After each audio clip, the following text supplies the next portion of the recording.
welcome back to the Irish Mags Show, episode 42. I'm Paul, and today I'm joined by Alan and Tev. Hello, lads. How are you doing? Good to have you here. How's it going? How are we? What's the story, lads? How are you? Tev drafted in as a late sub for Chris Shaw, who we believe it's the first time he's never come up with a bullshit story that he's over hanging out with Steve Nixon or Paul Mitchell or Miggy Almiron. So we think he's just done well, but he's never really been well in the last 41 episodes. No. This is the one time I actually think he might be over in Newcastle with them for once. I'll keep it quiet. Yeah, this when time. he doesn't say it. Yeah. We got to read between the lines there. So keep an eye out for Chris Shaw around the place, and we need to see what's happening. On this week's show, though, we are going to talk about a couple of big topics going around the Newcastle United community this week. We're going to chat about the recent international break and some big performances for some of our lads who were featuring for their respective countries. We're going to break down some interesting articles and narrative that are going around, let's call it the Twitter sphere, citing a range of internal power struggles within the club. Civil war has been mentioned. Then on the flip side, we see articles where PIF are completely backing both Paul Mitchell and Eddie Howe. It's all very confusing, such is life in the Newcastle United world. We'll do a little bit of a Wolves preview and a lot to talk about that starting 11 on Sunday. And finally, we'll finish with a couple of important updates for the Irish Mags community, especially because we have Tev here. Tev always brings news, Alan, doesn't he? And if he hasn't got any this week, it'll be very disappointing now at the end, won't it? Good news, hopefully. Tev is the man with the plan. Right, we're going to crack straight into it, lads. International break. I feel like every season, lads, I can't get my head around. You play 3 league games and you go into an international break. Some clubs, it's probably good. If they start poorly, you're like, okay, we need some time to reflect. For others, if you have a bit of momentum, it kind of breaks that up. And then obviously there's the dependency on how many players you have traveling. And the most important one, not only how they play for their respective nations, but do they come back fit? And as we've seen, for the poor Arsenal fan base, who have our deepest sympathies, because we're very connected to the Arsenal fan base. Yeah. Martin Odegaard picked up a big injury, and they now have a midfield crisis because no Declan Rice who's suspended, no Martin Odegaard. Our heart bleeds for them, it truly does. Yeah. But we're not an Arsenal podcast. We are a Newcastle podcast. So let's talk about Newcastle players. Alan, we're not going to talk about the Ireland against England result, even though I know you were at the game, I believe. Yeah. But what we will talk about is the fact that Anthony Gordon not only started in that game, but he started both games for England on the left, I believe. And, I didn't see anything, obviously, of the second England game because why would I watch that game? But he looked very sharp against Ireland. He obviously, he's played and trained with Seamus Coleman before, so... I think that was always going to be a tough job for Seamus Coleman. A big age difference, a big pace difference. But I think over the course of the 2 fixtures, really, the general kind of consensus is Gordon looks as sharp as he did towards the end of last season almost. Yeah. What are we thinking? What does that mean for the weekend and for the season ahead for Anthony Gordon? Well, just from what I seen, he did look very, very sharp. He looked like he was back to his best. It was one of these things, though. The Ireland team got announced and I was like, it's Coleman versus Gordon. That's just going to be balls in behind, left, right and centre. It's just not going to be fun. And I think after about 5 minutes, Gordon should have scored by a ball in behind by Trent. And it would hate giving Liverpool players praise, but what a pass for that ball through to Gordon. It was sensational. But yeah, Gordon was lively, beating men left, right and centre. It was a tough watch for an Irish fan. If I'm honest with you, it was not fun. England took the foot off the gas in the second half and let us back into it, but Gordon looked immense. I'm looking forward to seeing him against Wolves now. It should bode well for us going into the game this weekend that he's got a couple of games under his belt, look to be back to his confident self. But we'll see. Yeah, and he obviously had he spoke a few words, Tev, kind of about the whole Euros, the summer, the disappointment. Yeah. Kind of like you can kind of tell. It's almost like he came out of it a bit disillusioned, probably lacking confidence. I was listening to podcasts where Gary Lineker and Shearer before the tournament were saying Gordon has to start on the left, and the guy played 4 minutes in a tournament where England played 6-7 games and went all the way to the final, which is shocking. It's incredible, really, considering he finished the season with double figures for goals and assists. So he's obviously come out of that like definitely lacking a bit of confidence, almost like a bit. Not tail between his legs, but you're on such a high going into it, and you're just kind of coming out of it. And there was a lot of people looking at his celebrations when all the team were celebrating at different points. Straight away, his former boss at the 21s, where they won the Euro under 21s together, Carsey comes in and says, right, you're on the left, you're the man. 2 games, boom. Yeah. That surely bodes well for us, Tev, especially going into the weekend. But compare the Anthony Gordon of the first 3 games to hopefully the next few weeks and months ahead. It's all about trust. You can see that he has something to prove as well. Like, if only Gareth Southgate had Gordon to choose from in the Euros, if only, But you can see that, look, he has trust in him, and he's saying, you're my left winger, and, go out there and kind of show us in terms of prove everyone wrong. And with the relationship he has, even on the Angel Gomez, I think, that Lee Carsey had the relationship with under 21s, you can see he has trust in the players. Like Eddie has trust in Gordon, but it takes that to kind of give him a bit of confidence. So I think he's raring to go. And I think he doesn't look like somebody out the win playing with the England squad. He looks like the left winger, the starting left wing for England, So I think it bodes well for us as well, because fit and fire and Gordon can only help us further. You can see Barnes playing well. Isak, obviously international break, you can see he's scoring again. A fit and fire and Gordon, I'll take that front 3, Absolutely, big time, because we need Gordon to be his confident self. He's very methodical how he thinks about games. We saw the interview with Gary Neville, but what you can't just give to someone is confidence. They need to kind of gain it through actions on the pitch or through what your manager does with you. And I can only see it as a positive. And if I'm Wolves, I'm laughing at the thought of Gordon coming up against Wolves, and I can't wait till we actually do play Everton, because I have a feeling it's going to be Ashley Young playing right back for them now, because Coleman might have picked up an injury. Their squad is a bit battered, so I would enjoy watching Anthony Gordon against Ashley Young. Tev just mentioned Alexander Isak, Alan, and do you know what? Alan knows I play a lot of Football Manager. I did a save in Sweden this year in FM24. Swedish football, I've grown quite close to it. It's close to my heart, but it's good to watch Sweden. Some of the players they have their attacking line. They've got Isak up there with Gyökeres, Kulusevski's in there. I think Isak scored. I think he's got 3 goals in 2 games for Sweden. 3 in 2 games. It's strong Sweden, yeah. That's good for us, because again, he slightly slow start to the season. We weren't really giving them the supply. He did score a tap-in that, maybe most of us might have scored. We wouldn't have got there into the space because Jacob Murphy might have been a bit fast for us. But again, similar story, Alan, for a player that had a slightly slow start to the first 3 games, is now coming out of an international break with 3 goals for his country. Buzzing. Absolutely massive for us. It's exactly what he needed. It was not the kick up the arse he needed, but it's the little bit of confidence that he would have absolutely needed to get himself going. Look, right, I'm back where I need to be. Anyone who's ever played up front before knows goals come in spells. He started it off, he's continued it going. We just need him to keep it going now. And just as a little reminder to his little interview after the game about being captain in FPL, lads, please take him out. Please take him out of your squad, because if you take him out, you'll score 2. That's all I'm saying. I'm never ever going to take him out, because I just believe he'll score against everyone and anyone and everyone. Triple captain. It's very hard to take him out. Triple captain. There we go, up against Wolves.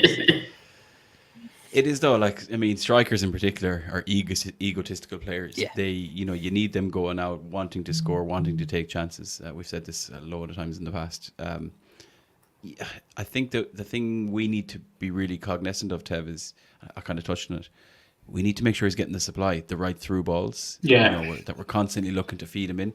And I think, with the likes of Barnes and Gordon, either side of Isak, they're all runners. They're all, making runs into the channels, all that kind of stuff. So I think we really need to make sure and really kind of focus on Isak is the front man. Isak should be the first choice of an outlet, I think. Do you see that kind of changing, let's say, Sunday and beyond? Well, I think with Shara coming back, it's about kind of the squad as well, because obviously now that we have Kraft and we have Byrne, you can see we're playing a bit different in terms of not playing too high up. Where before, when we had Botman and we had Shara, we were kind of pushing up. Midfielders were taking risks, strikers were playing a bit higher. So again, we played against Southampton where we had 10 men. We played against Bournemouth where we're backs against the wall. And then also we played against Tottenham as well, which was difficult in terms of Kraft. I think Kraft and Byrne played really well. But I think once the players start coming back in terms of Shar and kind of our first team players, I think we'll be able to push up and then support and let Isak kind of do what he does best rather than trying to scramble him back from the halfway line to support kind of our midfield. So I think, we need to support him, but I do think they're probably trying to accommodate for a few people that are missing, you know, and trying to get back, which is fair. Yeah, you know. Yeah, and as we said, it is like a lot's happened already this season. We're only 3 games into the Premier League. Like that's where we are, you know. Win the field. So we also have to realize that it's very early days. And we've 7 points. And we've 7 points. Yeah, from a possible 9. We'll absolutely take that. 7 points. We had more than 7 points in Galway at the weekend, Tev, but we swore we wouldn't talk about that. What's this Galway that you talk of? Tev's already banned from Galway. Shout out to Chris Regan as well, who made the journey down from Mayo to join myself. He's banned as well. Galway last weekend. Yeah, he's definitely banned. Definitely banned. I mean, he's a Roscommon fella living in Mayo. He's naturally banned from Galway. Do you know what I mean? So it is what it is. Okay. Sticking with the international break. Sticking with another European team. Sticking with one of the most glorious assists, Alan, that you'll have seen in a long time. Never mind the finish, actually, from a player who we've been linked with in the past.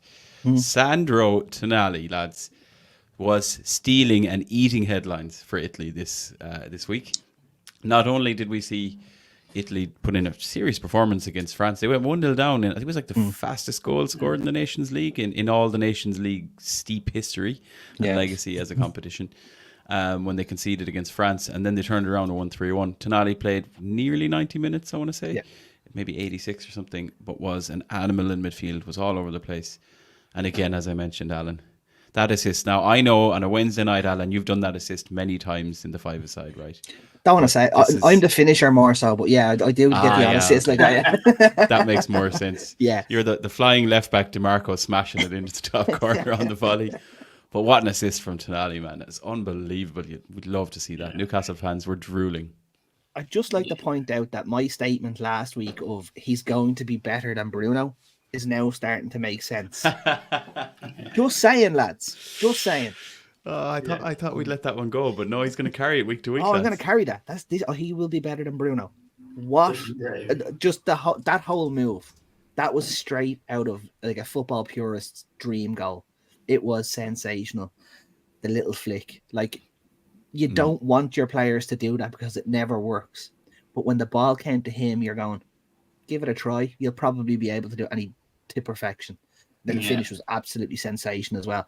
But the main thing about Tonali, Spalletti came out and said it. He was like, we were worried he mightn't be fit. He mightn't be this. Straight in, 90 minutes, ran the show, ran that midfield against France, and then did it again as well against Israel. But like, outstanding. And it's exactly what we need, and it's going to give Eddie Howe some serious headaches because you can't not have that man in the squad at the end of the day. Of course. Yeah, and we're gonna talk about that with the Wolves preview because that's the first decision Eddie Howe has to make. But it's, I mean, you know, I'm a big Tonali enthusiast, lads. I won't turn around, but his name's on the back of this shirt that I'm currently wearing. But again, it's just adding more flavor to what we're all hoping to get from Tonali now that he's back, right? And again, lads, he's been allowed to play football for 2 weeks. I'm looking at the calendar here. It's the 12th of September. Was it the 28th? He was officially allowed to play. 27th, 28th. He's been allowed to play football for 2 weeks, and look what he's already done. He, put in a serious shift for us in that cup game, and now he's just shining on the international stage against arguably one of, if not the best team in the world at international level. So, Tev, you're buzzing for Tonali like me, I'm sure. Yeah. Generally, like you can tell, like he's a Champions League player. Like he's such a technician. Like even the assist against France, you can see he's two steps ahead of everybody. I know kind of he's not probably Eddie's fit and stuff like that, but I'd feel very confident in terms of starting. Who he replace in terms of midfield, that's a debate. But I think with a player like Tonali and where we're looking to go, etc., you have to have him in the team, Yeah, and it's tough. We're like, this is good things. I mean, if Willock wasn't injured, there'd be a lot of question marks and haters going around about selection. But again, we'll come to that. Sticking with that midfield then, I suppose. Alan's already mentioned his name. Bruno. I suppose mixed fortunes for Bruno for Brazil, but Brazil are going through a weird phase. I'm almost thinking they need Joe Linton in there to just go in and fuck shit up, because Brazil seem to be a little bit all over the place in terms of just consistency really on the international stage. Argentina have just kind of ran away as the best team in South America, obviously with the World Cup and the Copa America, but Bruno continues to be like guaranteed first choice almost in that Brazilian midfield, which, again, it's just traditionally Brazil have a lot of midfielders to choose from. I suppose, Alan, I don't know how much Brazil you've seen or how much highlights you've looked at. I mean, if anyone has, it's you. I'll confess I haven't seen a whole lot, but I suppose I'm curious to think about, is it other players around Bruno? Because we know Bruno, he has that ability to run games, but where are Brazil falling down, or how is Bruno kind of looking when he's playing for Brazil versus when he's playing in Newcastle shirt? I did watch the highlights of both games. Now, it was 3 minutes of highlights for both games, and from what I could see was that Brazil just don't have a striker, which is odd because they seem to have an abundance of strikers, if you know what I mean. They just don't, they're not able to score a goal. Bruno didn't do badly in either game. Now, they beat Ecuador 1-0 and then lost to Paraguay 1-0. So Miggy got his win, which is massive for them and hopes of qualifying for the World Cup in 26. But Bruno, he didn't play badly in either game. Don't get me wrong, he didn't stand out in either game either. Now, this is looking at stats, like the highlight reels, a couple of sideways passes, didn't really do a whole heap, didn't get injured. That's all I really care about when it comes to Bruno. Bruno comes back, he slots straight back into that midfield, and he runs around kicking people, thumping his chest, and doing what we love him to do.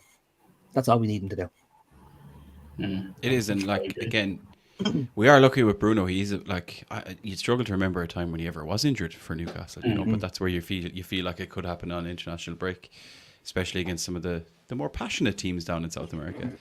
But again, for me, it's just like, it's hard to go out there and say, well, Newcastle have arguably the first choice midfielder for Brazil, for a Brazil national team. Like, you'd never sing that. You can't, because that's, when you look at the midfielders we've had in the past, we can talk about Jeff Hendrick now because Chris wasn't here. We've come a long way, but Bruno is, Bruno. You could nearly go so far as to say that Bruno is the best Brazilian midfielder in the world. Like, who's competing? Of course, But even look the amount of players that have been gone into that. I think from our starting 11, about 8 or 9 of them have been on international break. So like you can see the level, but Bruno's world class. And I think the great thing that Alan was saying in terms of not like being injured, usually when Brazil like draw or lose, you'll see they'll get like 3 reds or 2 yellows, etc. So he did lose his head and he did get injured and they lost. It's great. Back to that point as well with the striker kind of thing. I kind of have a suspicion that Hendrick is like one of these PR people that they've kind of put up in terms of like I think Hendrick is, well, that's another podcast for another day in Portuguese. But Brazil are a different squad. But I do think the shining light is Bruno Guimaraes, and I do think Joe Linton probably needed there because again you can see, I don't know if you watched the Brazil game versus England a few months ago. They're very ticky-tacky, they're very 1-2s and stuff like that. But like, they're in that match. They can be broken down. Yeah. I think teams are getting used to that, especially in South America. They play each other a lot. They're probably getting a bit used to how to break them down, and they probably just don't have the same level of superstar in other areas. Like if you take Vinicius out of there, you're left with just not the same level of elite quality that they had over the last 20-30 years. But again, we're not a Brazil podcast, we're a Newcastle podcast. Couple more we wanted to touch on. We mentioned Miggy already, featured for Paraguay. Actually, they had a pretty big international break, I guess, as a nation. One other player I did want to mention who was in the under-21s, lads. And we know that Pope and Tino were called up to England. Obviously, didn't see a whole lot of either of them, really. So hopefully in the next international break, we can chat about those lads. But Lewis Hall, Alan, is someone who definitely stood out for the England under-21s. And it just, again, it wets your whistle of if we choose, if Eddie Howe intentionally sets out to play this dynamic flying left wing back, burst up the lines, get them crosses in. 2 assists. Was he man of the match? He was indeed. Should have checked that. Yeah. And he just looked like the talent that we all kind of thought he was at the very beginning when he was signed, and where we've seen glimpses of him as well when he hasn't kind of been shuffled around or kind of landed in midfield or cutting inside or even not just given the game time. Again, Alan, put on your Eddie Howe hat. Are you looking at this going, I like playing my safe option with Lloyd Kelly as an inverted left back just to tuck in, but look at the guy I have here and the potential I could unlock. I did watch an awful lot of this game, and the biggest compliment I can give to Lewis Hall was that he looked like a 25-year-old playing in an under-21s match. He looked levels, and I mean levels above anything else on the pitch. He was rampant for them. It was immense. Every single time he got the ball, there was one or two things in his head. It was to get down the byline, get the ball into the box, or he had a couple of pot shots as well, which I don't mind seeing him do. It is a tough one for Eddie. He likes his safe option with Kelly at left back, but ideal world after the international break he's just had, I find it very difficult not to say, right, you're getting another chance. Try yourself in there at the deep end and see what you can do for Newcastle. Question is, Tev, is Eddie Howe that kind of risk taker, right? So our next 4 fixtures, we've got 3 away games against Wolves, Fulham and Everton, and then in between that we have a home game against Manchester City.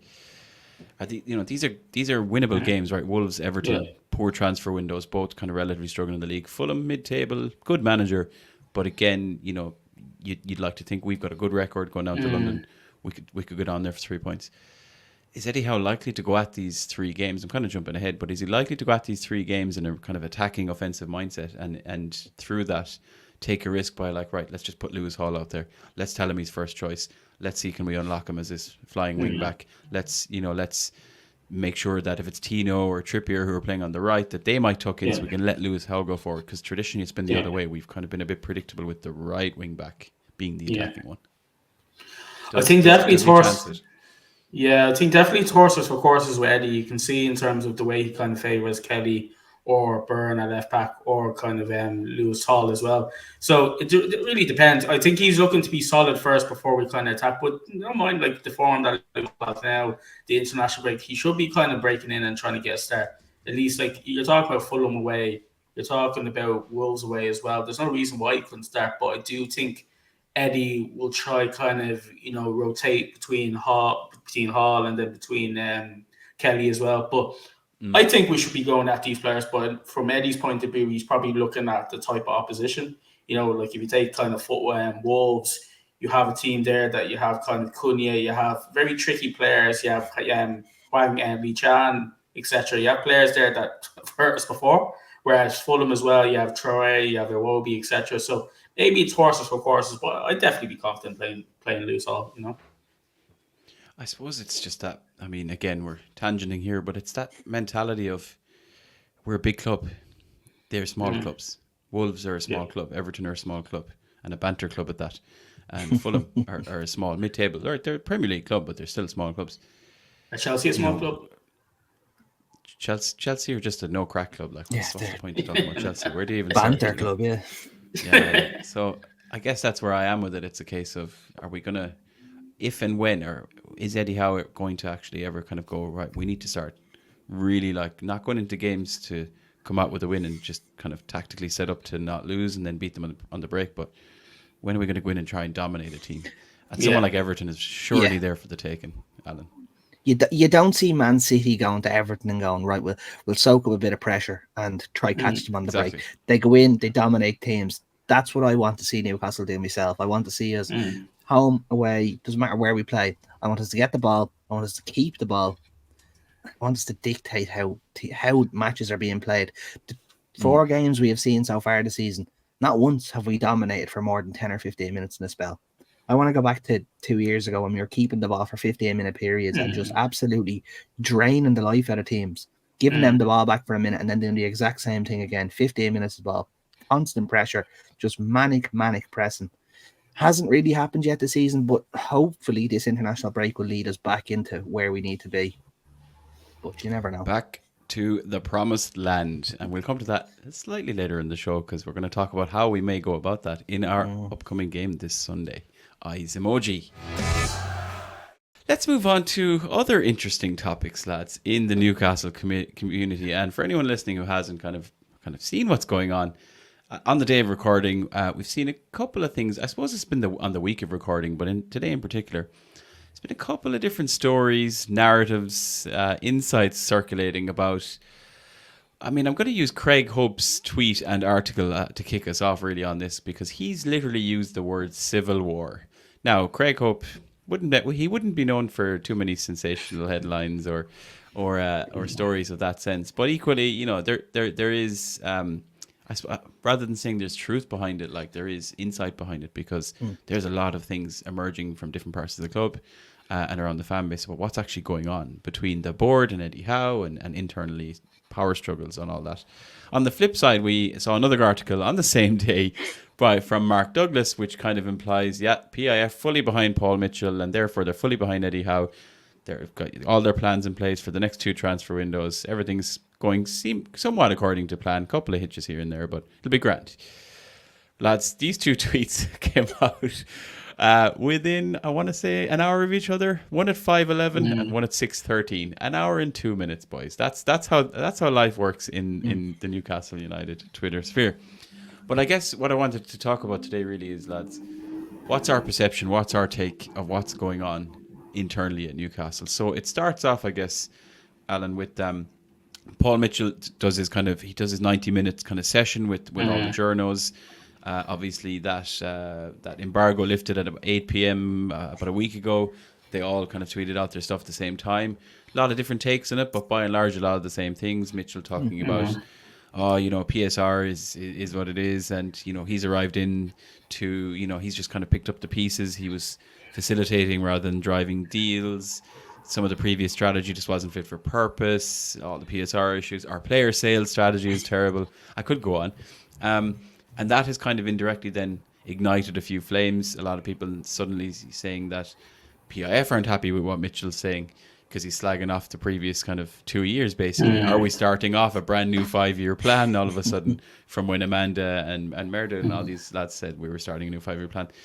Is there a big power struggle between Eddie Howe now and Paul Mitchell? Because Eddie Howe, 6 weeks ago, also came out kind of on the offensive saying, if I'm backed, I'm happy where I am, but I need to be backed. And then Mitchell kind of coming out saying, we had a shit window, but it's not my fault, but to an extent, I guess. Let's start with that, Alan. Do you see, like from what we know, which is often very little, but obviously, when you read through a lot of articles, you see a lot of the commentary in the narrative. Is there much truth to this idea of an internal power struggle? Is there much truth to a lot of internal unrest, let's say, from board and high exec level down through to Eddie Howe? Or do you think it's a lot of nonsense being a strong word, but a lot of powerful headlines for clicks that actually don't have a whole lot of substance behind them? I do think it's a bit of both. Don't get me wrong, it's an awful lot of this is going to be clickbaity nonsense, like going down like the Titanic. It's all just there to grab your attention. But let's be very honest about this. A new sporting director has come in with a totally new philosophy on what was previously been installed by Dan Ashworth. If everything went seamlessly and smoothly, I'd be looking at things going, we're heading the wrong way. There's something majorly is going to go wrong here. The fact that there's arguments, it means Eddie Howe wants the best for the club. Mitchell wants the best for the club. Bunce wants the best for the club. Al Ramayan wants the best for the club.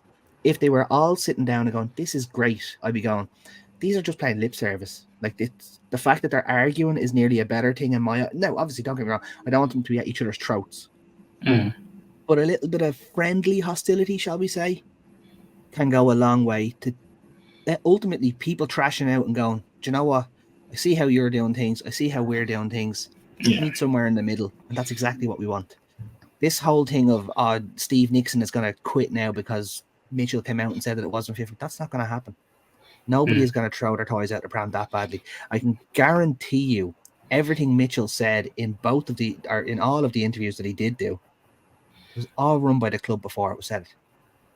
These lads aren't stupid. They're all media trained to within an inch of their lives. They know what they're saying. They know when they're saying it, and they know how to say it. Everything was done the right way. You're ideally it's the old story of your side of the story, their side of the story, and then the truth is somewhere in the middle.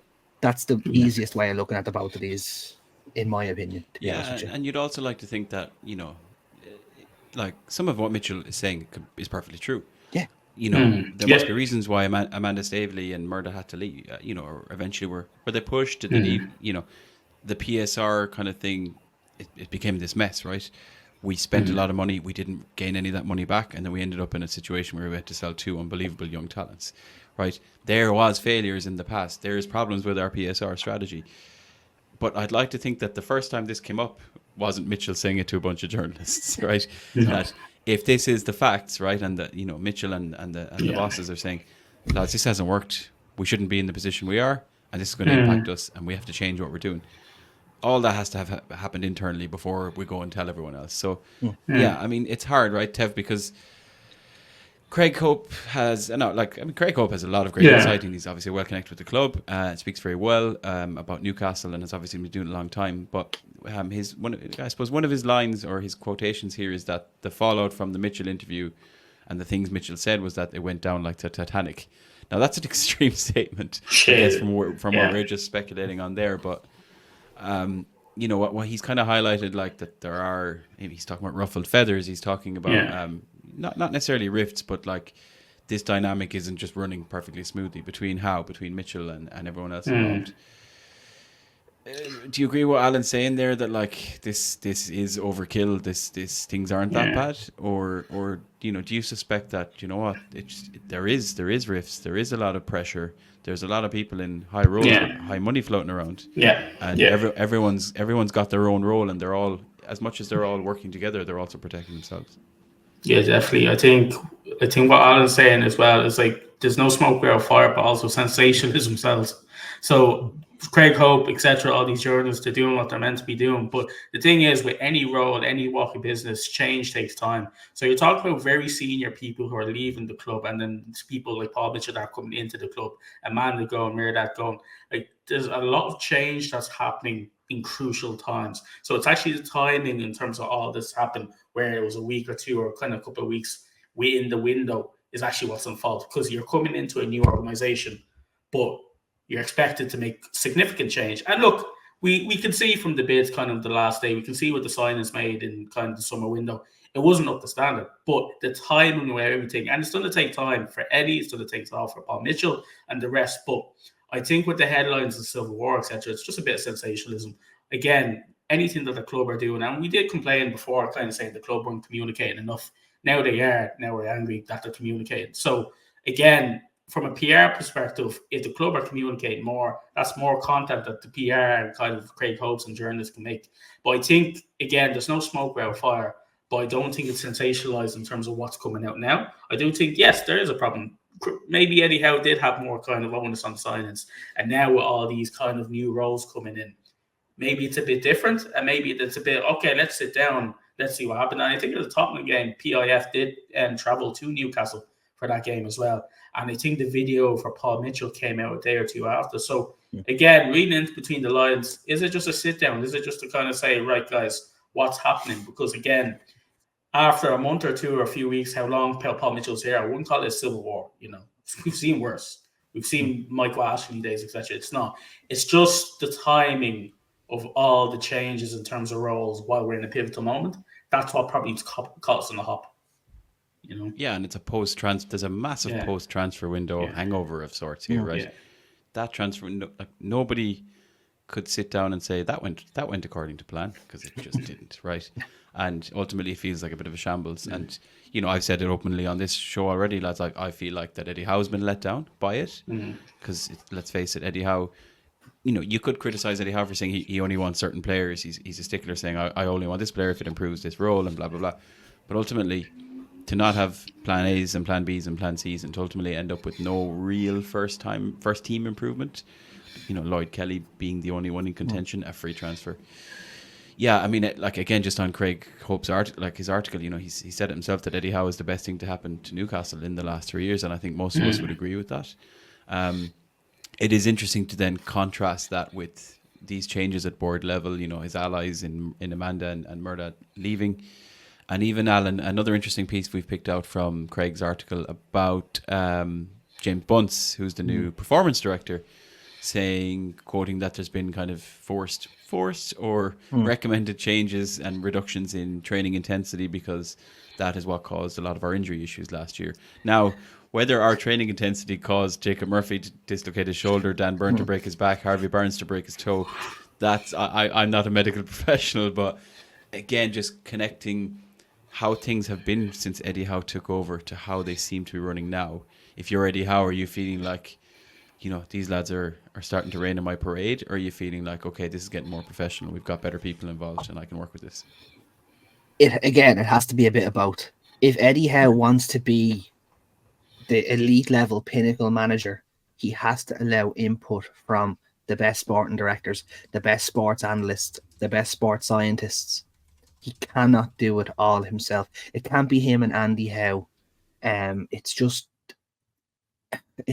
how do you explain it? Like, he has to be willing to bend a little. He can't just demand everything his way. Bunce came in for one reason and one reason only, and that was to bring down the amount of injuries. Last year, Newcastle broke the record for most days lost through injury. If he comes in and says, lads, I think of an idea, maybe don't run 50 kilometers a day before you play. You go, oh, do you know what? You have all the degrees that back this up. You kind of have to listen to him. To quote the great Roy Keane, he's just doing his job. Like, do your job. He's went for it there, lads. He's went for it. He absolutely went for it there. There's no point bringing these lads in if you're not going to listen to their expertise. It's like bringing a car to a mechanic, him telling you need new tires, and you going, no, I don't. Driving out and crashing into a wall and blaming the mechanic. Yeah. And I think as well, what you also mentioned there, like, things were that bad that we have to change something. Do you know what I mean? And it's, you'd hope that these guys are all professional to go, it's not your way or my way or the highway. It's, okay, well, it's not. It's something's clearly got to give here. We need to improve that. Okay, interesting. Let's flip over then. And by the way, folks, listeners, both we'll have links to both these articles and the tweets behind them in the description as well, if you are listening, wherever you're listening. We might flip over then to the article that came out literally an hour and 2 minutes later by Mark Douglas. So the article, kind of the quote tweet that Mark has put in here is that the Newcastle owners, PIF, are backing Paul Mitchell's vision, planning for the next 2 transfer windows, looking at undervalued markets, as Mitchell himself said. They are prioritising a right winger. There's a global search underway. They all want to move on, including Eddie Howe. Kind of, I suppose, alluding that, look, there's a plan here in place. We've made the right changes. It's a lot less shit hit the fan than what Craig is, I suppose, the message Craig's putting across. Tev, have you had a chance to go through that? And I suppose, what's your take on the contrasting view that, there is no crisis, there isn't a civil war, this isn't an internal power struggle. We're ironing out changes, and we've come out of it with a better plan in place, and everyone's moving forward. That sounds nice. It sounds like you can see in terms of, I won't mention Chelsea, but Manchester United, like a lot of the clubs are going into a model where they're getting in the best people with kind of the best minds to make the best decisions. Now, not all of them are making the best decisions, but again, it can't be solely on the manager. And I think that's what Eddie Howe is used to in terms of his time in Bournemouth and kind of coming up with Newcastle and earlier making the decisions. But again, we're going to get busier. We're, like the climate's kind of different in terms of the players that are coming out. The needs are different as well. You need kind of experts coming in to kind of give you a hand so you can focus on the coaching, which Eddie should be doing, focus on the managing, etc. So I do think it makes sense. I do think they have a plan. I just think the timing of everything at the start, as I said, during the summer, was probably not the right time to make too many changes and also buy players. Because remember as well, we started off the summer window with, I know there are free transfers, I know there are small transfers, but we did do a good few transfers at the start, and it felt like Eddie signings. And then there came a point where that stopped. New people came in, and then there was nothing but just speculation, hype, and gay. So again, maybe let's give them until let's give them enough time to kind of see it as true in terms of January, in terms of next window, etc. We have faith, but I do agree that the backing needs to be given to Paul Mitchell because that's his role. Yourselves, lads, if you're kind of going into a new job, you need to be able to do your new role. Regardless of who's there, how many years, etc. You need to be able to put your imprint, and especially in a senior role like that. Like, why would you go into a senior role and not make change or not want to stage a strategy? Yeah, exactly. And I think the quote that Mark comes in, where we've seen Craig saying the word civil war, Mark is calling it a healthy conflict. Again, guys, an hour between these. So you take what you do, obviously, from these things. But Alan, one of the things that interests me here, and we mentioned the transfer window, we talked about the Mark A situation. It kind of has almost become, maybe it's just a nature of time thing, where the fan base are really expecting, right, Champions League money, Sella money, Adidas money, advertising money, all the money in the world. PSR is in the past tense now because we sorted that out. Now we can sign ready-made first team international players, high reputations, ready for the Champions League. And the Mark A attempt kind of alludes to that. Granted, he's playing at Crystal Palace, but I think we all know that Mark A is, after that performance in the Euros, he is Champions League quality. As soon as we didn't get that deal and the window closed, Mitchell's come out and done his interview, and Mark Douglas's article kind of alludes to we're not going to be able to just spend big. We're not going to be able to look, sign elite ready-made signings. And this is where then we go back to the references of building a global data model and replicating Brighton. And it's a quick shift, I would call it, in terms of narrative. Now, not to say that they always came out and said they intended on signing big name, elite, ready Champions League players. But now they're coming out saying, well, we're we can't do that. They never said they could, but now they're saying they can't. That interests me a lot, Alan. Like, it's real life. It's not FIFA. It's not Football Manager. You can't just go out and buy who you want to buy. Unfortunately, PSR and all these stupid sustainability rules are a major factor. We cannot we do not make the money that the likes of a Man Red or a Man City. They have sponsorships coming out their ears. Chelsea had brought in a new sponsor. It was their Asian tire partner. Yeah, an Asian tire partner, right? So they're the levels that you're dealing with. We've just got a sponsorship with Red Bull. Chelsea have gotten Ling tires or something like that, whatever they were called. And I'm like, well, they're clearly 50 sponsors ahead of us in terms of where we need to get to. And it's a gradual growing process. And as I've said before, I'll take my tinfoil hat off in a couple of weeks when this Man City related parties court case comes to fruition. I think we have 10, 15 sponsorships lined up. As soon as Man City win that case, it'll just be bang, we have a sponsor for everyone. We can go out and spend a pile of money that we didn't have a couple of weeks ago, a couple of months ago.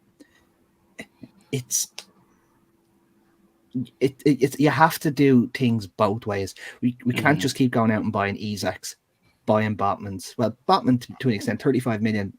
That's exactly who we should be aiming for. We can't be going out and spending 70 millions on Isaacs all the time.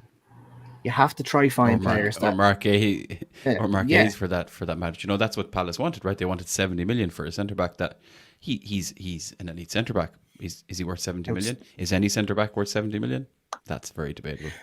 The way I looked at it is, we all laughed when Liverpool signed Virgil van Dijk for £75 million, and we thought that's hilarious. Southampton centre half, £75 million.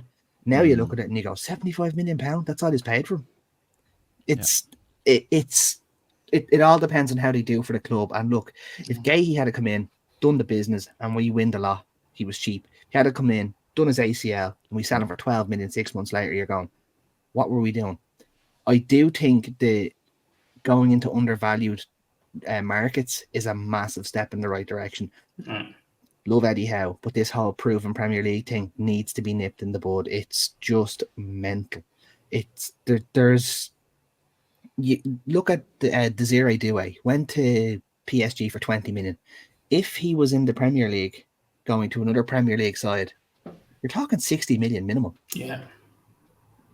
There's so much better value outside of the British Isles, shall we say. Go anywhere in the world, you can find players. We have a worldwide scouting department. How has to trust them?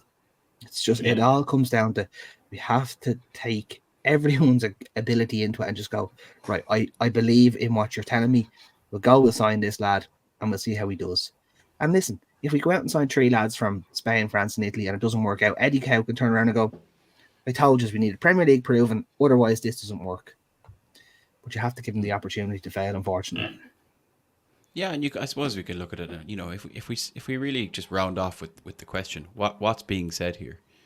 They're coming out and they're saying they're backing Eddie Howe. Like they want Eddie Howe to be the manager going forward, but that we need to do things a bit differently because if we look back on the last couple of seasons and windows, things haven't really worked from a strategic sales point of view, from a PSR point of view. We've had some good recruits. We need to be able to do a bit of everything, a bit of both, and everyone needs to start changing how they do things. And us being the optimists, because Chrisio's not here, that's how we're going to take it. But absolutely. Folks, obviously for yourselves, you all have your own opinions. The only way to do it is go and have a look at these articles. As I mentioned, the articles by both Craig Hope and Mark Douglas will both be linked in the description. check them out for yourselves. And of course, let us know what you think in the comments, especially if you're on YouTube. If you're looking at our lovely faces, tell us what you think, because again, this is a game of opinions. Speaking of opinions, boys, we have a big game at the weekend. And we are back. I mean, after only 3 Premier League games, we now have to say we are back for game number 4. We have Wolves away from home. As I mentioned at the top of the show, we have a pretty decent record against them in the past few seasons. We've travelled there, not like we've done okay travelling there. And I think what matters, speaking of opinions, is going to be Eddie Howe's opinion, because I think the biggest question on everyone's lips, not only the usual one about the starting 11, Tev, but in particular, the starting midfield 3. And I think that's where we should kick off the discussion. I'm going to be coming to you for your score predictions as well, lads. Don't worry, because we always have to put our heads on the block for that. But we talked about Tonali's performances on the international break, right? Obviously, we mentioned Joe Willock is injured. Lewis Miley's still not in the frame yet. Elliot Anderson's obviously left. So we're kind of looking like we've got a midfield 4 to choose 3 from. So we're looking at obviously Bruno. We've got Joe Linton, we've got Longstaff, and we've got Tonali.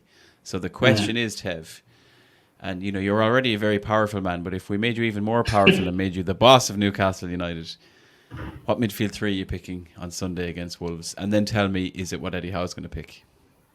I'll be having Brazilian barbecue and spaghetti, and I'll be leaving Yorkshire pudding. That's what I'll be having. Wow. So yeah, definitely. So in the nicest way possible. And look, that's not to say Sean Alton's a bad player. And I think it'd actually be nice to put on if we're 2 or 3 up, but you have to play your best players. You have to play your best players. Week off now, I know they were going on an international break, but you have to start Tonali, Joe Linton, Bruno. Let's get at them, get a few goals early, and then you can start putting the long staff on. You can start putting the substitutes on to kind of help kind of share out the game, even Trippier, etc. But definitely, I'd say Tonali, Joe Linton, and Bruno. And Alan, is Eddie Howe going to do that? Really? No, No, not at all. Longstaff, Joe Linton, Bruno will be starting this game. Now, I have said in our wonderful group chat, myself and Nags have had a few discussions, shall we say. For a change? I genuinely don't think Joe Linton has been great this season. Bar that Southampton game, he has been fairly poor. He was stinking against Forest. He was brutal against Bournemouth. The assist saved, or the pre-assist saved him against Southampton, or against Spurs, sorry. He's done very, very little. Whereas Longstaff, who generally gets pelters, and come here, I did for a long time always say, look at his off the ball stats, look at this, look at that, look at the other. Last season, he done none of that. Last season, Longstaff was dour. This season, he seems to be back to a bit of himself, shall we say. If it was me, my midfield 3 would be Longstaff, Bruno, Tonali. I'd have to take Joe Linton now. You can't have someone playing well and drop them and have someone playing badly and start them. It doesn't make sense. The lads have said you play your best team. Exactly. The best team on the day. On paper, all these players are wonderful, wonderful footballers. I have yet to see a football team written on paper win a match. That's the only way you can look at it. It has to be based off of form. And if you're going off of that, Longstaff starts, lads. Oh, that hurt.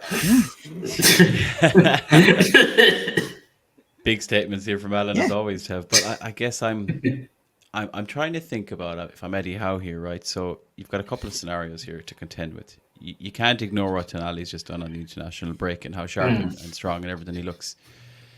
But equally, he wants Joe Linton to be a big player for him this season. He knows Joe Linton can and is a big player from this season.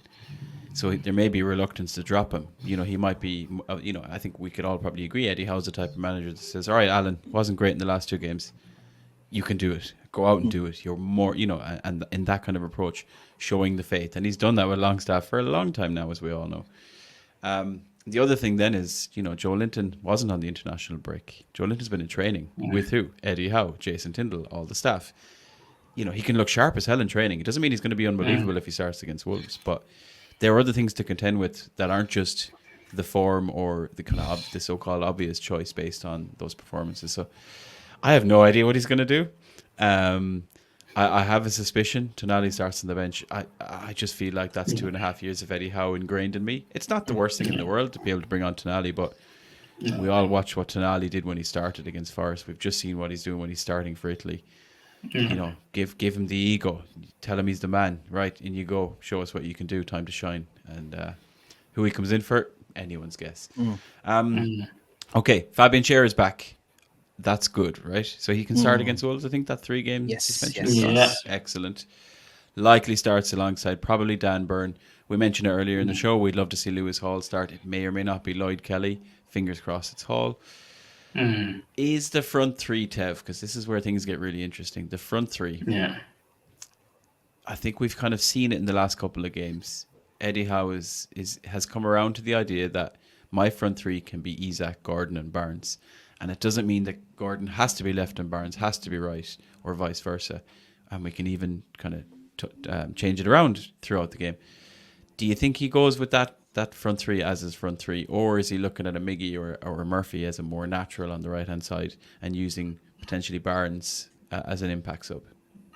I think I'll go for it. I think it's important for us to gain a bit of consistency. I know you can start Murphy and you can start Almiron, but Almiron's come back from Paraguay, and I think, again, the kind of travel, etc., I think he'll probably be he'll be on the bench. I think he'll go with Barnes, Gordon, and Isak, and then Barnes and Gordon will rotate from time to time.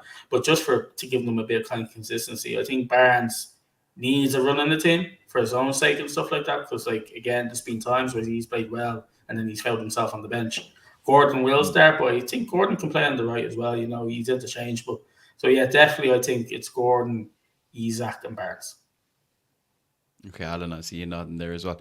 I mean, it just makes so much sense to start the three of them, the quality, and you know, we need to get them starting games together because we didn't sign that big right winger and we lost Yankuba Minta.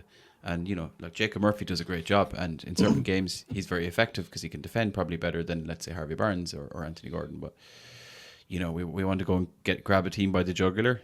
That's your front three. It's hard to look away from that. But again, just being the devil's advocate, against Spurs, Murphy comes on, gets the assist that gets the winner. Gordon doesn't have a great game. Barnes gets the first goal. Like, are you going to reward players that are doing exactly what you need them to do on the pitch, or are you going to stick with what's on paper? I personally would still be starting Barnes, Isak, and Gordon.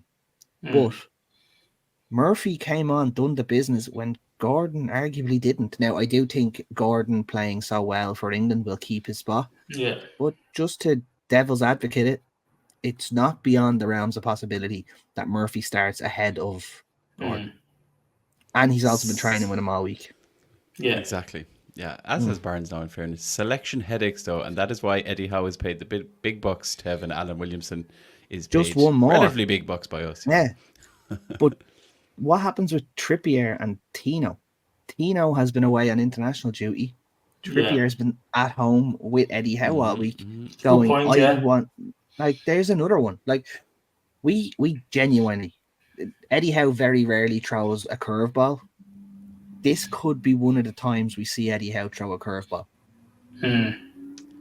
Hopefully a good, strong one. You know, 120 miles an hour and straight into the club. Which takes us on, lads, to a quick score prediction. And Tev, I'm going to start with you first. What is your score prediction for Newcastle away to Wolves this Sunday?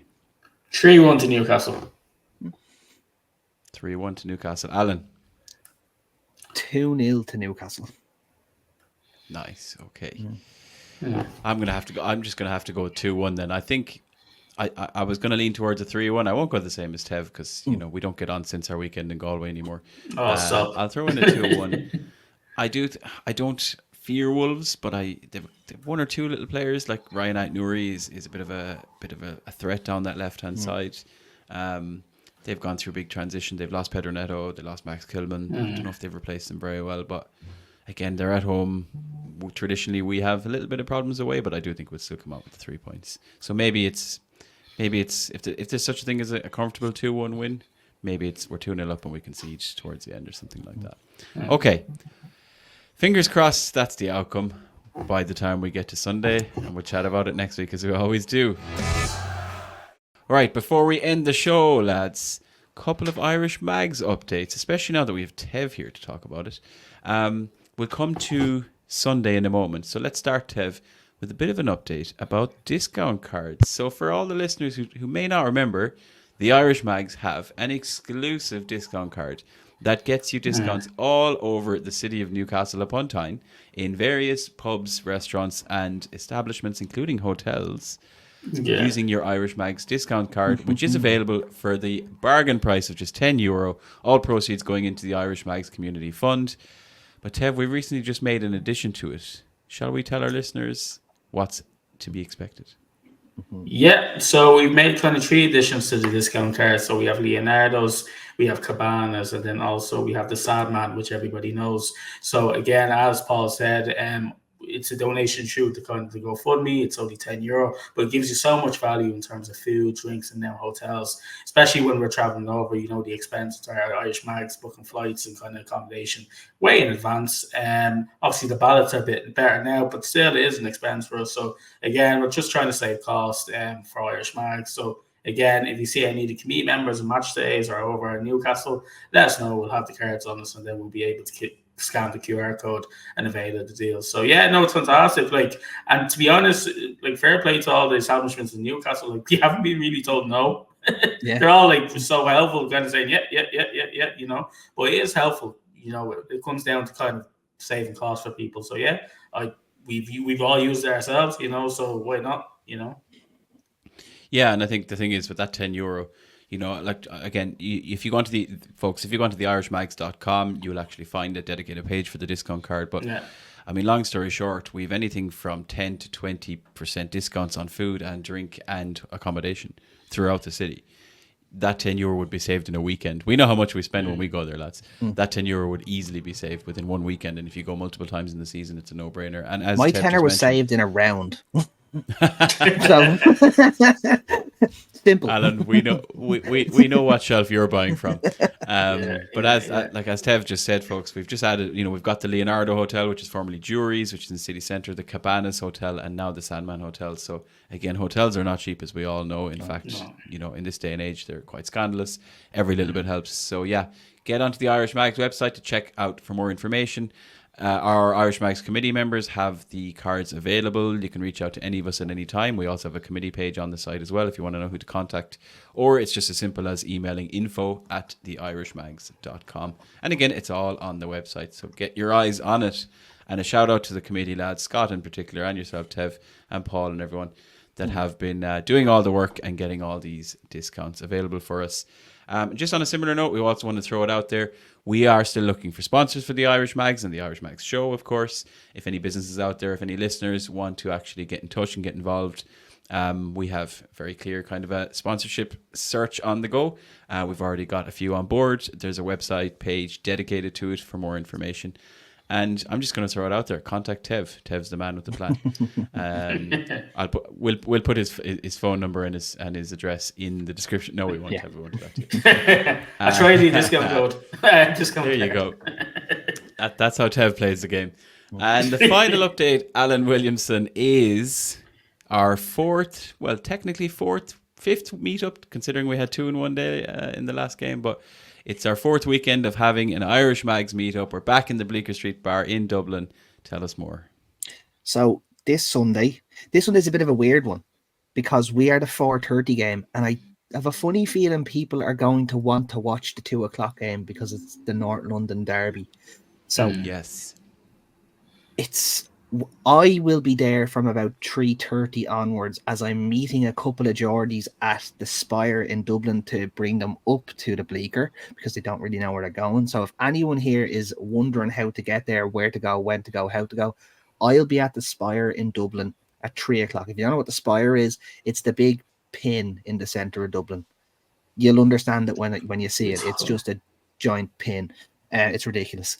But yeah, from Sunday, 3:30 onwards, all the Irish Mags will be there. It be a massive game.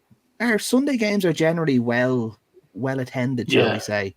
and we tend to have a few quiet pints and then a load of loud ones after it. So come down and enjoy it. And It will be a good one.